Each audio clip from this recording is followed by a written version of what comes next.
Welcome to today's edition of Feet to the Fire, where we're always challenging the status quo. For more cutting-edge commentary, go to feettothefire.org.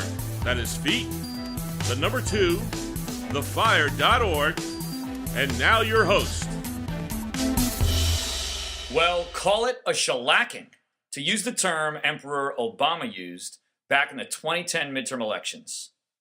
The GOP, the Republican Party, we had a significant electoral victory last Tuesday on Election Day. Yes! Welcome to the Feet to the Fire program, the new voice of conservative dissent. This was a decisive, outspoken electoral sweep. A wave.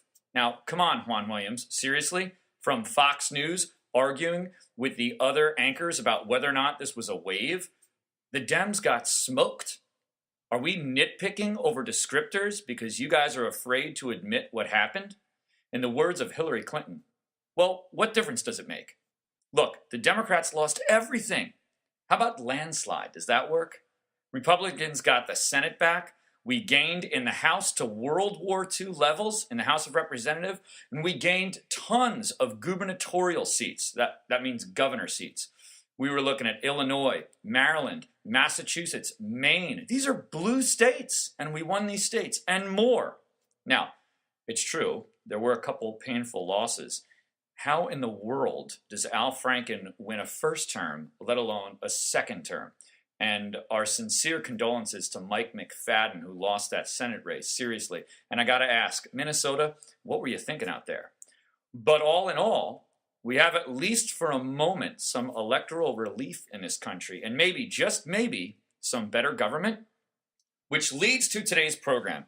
We will be holding Republicans' feet to the fire, all of them, but especially establishment inside the D.C. Beltway Republicans. Now, I was musing over what topic to do next. There's such a broad range, so much to say, and liberals are so wrong in so many ways. There's an endless supply of material. You know, a buddy asked me, hey, can you keep this up? And I laughed and I said, as long as there's liberals and the forces of evil in the world, yes, we will keep this up. But I thought regarding this program, you know what, let's keep things current. Let's stay with the election theme. It just happened and it's on everyone's mind. Last program was a pre-election analysis of why we need liberals and Democrats to always lose. Now this will be a post-election analysis. What do we do next as Republican winners? And I know everyone has been commenting on this throughout all the media, so I am going to chime in. And the reason everyone's commenting is because, especially in conservative media, we are all excited but very nervous about the possibilities. On the one hand, there's the possibility of great success, or on the other hand, this can be tragically a wasted opportunity and failure. For us conservatives, the country, our way of life, is hanging in the balance. This is always the case because of the left's unrelenting cultural onslaught. But now even more so when we have momentary relief, a shift of power in our favor, and great potential to change course. How we move forward means a whole lot for what kind of country we're going to be, which is why we're going to be holding Republicans' feet to the fire. We can't have more of the same, GOP. It's not going to work. Well, then what do we need? And I'm glad you asked. We need to fight for many things, but I want to note 3 things. I want to note 3. Listen, number 1, top priority, non-negotiable, no compromise, don't moderate, has to get done, don't budge, platforms, positions for the GOP to hold to as we move into 2015 with a new Republican mandate. But before I mention those particular positions, I want to first articulate what needs to be our guiding principle in general as we seek to implement better government throughout the entire country. So this program will be general principle for the Republican majority, and I hope they are listening. And the next program will be the particulars, specific platform positions to stand for. So you have to tune back in. All right, now here is the guiding principle. Do not compromise. We need to stop compromising on anything altogether with the left.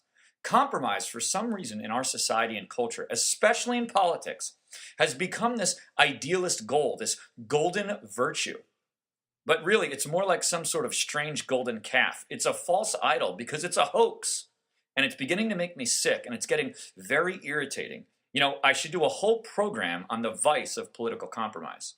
Hey, wait, great idea. I'll do it right now. All right, listen. Compromise on trivial things like what's for lunch is admirable and keeps the peace. That's totally cool. Because you want to maintain peace over something trivial like what's for lunch. But in the arenas we are talking about, big life issues, weightier matters, anything worth actually having a debate over, like politics or philosophy, culture, civics, ethics, truth, liberty, compromise, unfortunately, sorry to say, don't mean to sound harsh, it's for the weak, the unprincipled, the cowardly, the wimpy, the unscrupulous. We got to get rid of this false notion, this presumption that compromise is necessarily, inherently a virtuous thing. At best, it's neutral as a potential strategy, but certainly isn't a virtue, and generally speaking, it's a vice. It's ignoble, carrying the connotation of being spineless, giving in. Think Nebraska's Cornhusker kickback, and that was additional federal monies promised to Nebraska that got Senator Ben Nelson to come around and give his crucial vote to support and pass Obamacare. That's the reputation compromise carries. Compromise may sound good on paper because it means half winning, but it also means half losing, which means the opponent, the other side, the left, gets half of their rotten agenda accomplished. And if you listen to all the talking heads in politics and media these days, it sounds like we need compromise just for the sake of compromise, just for the sake of saying that we did it. And that's completely ridiculous. What's the point of that? Listen, heroes and leaders don't compromise with evil. They resist it, beat it, and win, or they die trying. And that's what's really funny about this quote-unquote compromise movement. When's the last time you heard about a famous historical figure of compromise? When's the last time you or anybody else has referenced a great leader or person of prominence or literary character who moderated, folded under pressure, gave up the battle? Wow, what an epic hero and character to emulate. He gave in and made a deal with the devil. He almost won, but in the end, he kind of won. Wow, what a guy. Hope I'm like him someday. What? Who says that? Historical heroes, literary heroes, biblical heroes, great leaders, always are men and women of principle. That's what makes them stand out. Rosa Parks on the bus, right? I am not moving. I am not getting out of this seat. Uncompromising principle. It's the Patrick Henry types. Give me liberty or give me death. That is such an epic statement because of its raw, stalwart position. No flexibility. Stand for righteousness, for the just cause, bravely no matter what the cost, even unto death. That is so appealing to our notions of heroism. It's the heroic knight who will stop at nothing because of his faithful love to rescue his damsel in distress. Softies and wimps get scared of the dragon, give up, run the other way, or cut a deal. Hey, dragon, it's cool. I'll just visit the princess once in a while when you feel like letting me. Otherwise, you can just go ahead and keep her locked up. That's the complete opposite of words we value like fortitude, character, faithfulness, staying strong under pressure. Now, if you want a better picture of that, you got to read Peggy Noonan's biography of Ronald Reagan called When Character Was King. And one of my favorite parts of that book, and one of the greatest historical moments that embodies fortitude and character and no compromise, is when Reagan was meeting with Gorbachev, and they were having this great and long meeting, and all of Reagan's advisors said, look, give up on the Strategic Defense Initiative, and if that comes up, just give in to Gorbachev's demands. And the meeting was going along great, and finally, at the very end, Gorbachev goes, oh, and by the way, you guys got to get rid of SDI. Now, if you're not familiar, SDI was the fancy name for what we generically called Star Wars, which was the capability to basically blast any nuke coming into our country right out of the sky. It was a defensive initiative that would basically keep us completely protected from any nuclear attack, and nobody else had it. So it created an imbalance in the Cold War. Now you got to understand, this is the Cold War. The Earth is at stake essentially. Everything's hanging in the balance because everybody's worried about total nuclear destruction between the US and the Soviet Union. So what does Reagan do? Well, this is why we all love Ronald Reagan and why he's such a great example of an awesome leader. He stood up and walked right out of that meeting. That's character. That's principle.